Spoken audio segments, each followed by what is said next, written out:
রাতের অন্ধকারে অবৈধ গ্যাসের গাড়ি নিয়ে যাওয়ায় স্লিপ না থাকার কারণে গ্রামবাসীরা আটক করে বিক্ষোভ দেখাতে শুরু করলো। আটক এক গ্যাসের কর্মী। উত্তর 24 পরগনার বসিরহাট মহকুমার হাসনাবাদ থানার বকুলতলা গ্রামে পঞ্চায়েত সদস্য বাণীব্রত হালদার হাসনাবাদ থানায় খবর দিলে আটক করে নিয়ে যায় গ্যাস ভর্তি গাড়ি ও চালককে হাসনাবাদ থানার পুলিশ। গ্রামবাসীদের অভিযোগ, গ্যাস বুক করলে পাওয়া যাচ্ছে না, আর পাওয়া গেলেও বেশি টাকা দিয়ে নিতে হচ্ছে। সরকারি নিয়মে গ্যাসের দাম 1000 টাকা, আর এরা নিচ্ছে 1700 থেকে 1800 টাকা। গ্যাস বুকিং করে আমরাও গ্যাস পাচ্ছি না, এমনই জানালেন গায়ত্রী দাস ও শ্রাবন্তী দাস।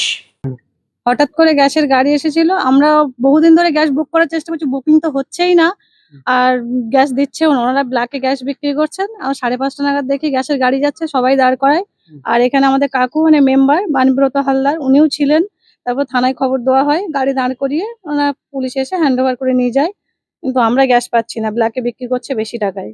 তো এরকম চলতে থাকলে কি করে হবে? আমরা সাধারণ মানুষ গ্যাস পাচ্ছি না, কিন্তু ওনারা ব্ল্যাকে বিক্রি করছেন, এটা তো হওয়ার ঠিক না। না, কোথায় এটা? এটা হাসনাবাদ বকুলতলা।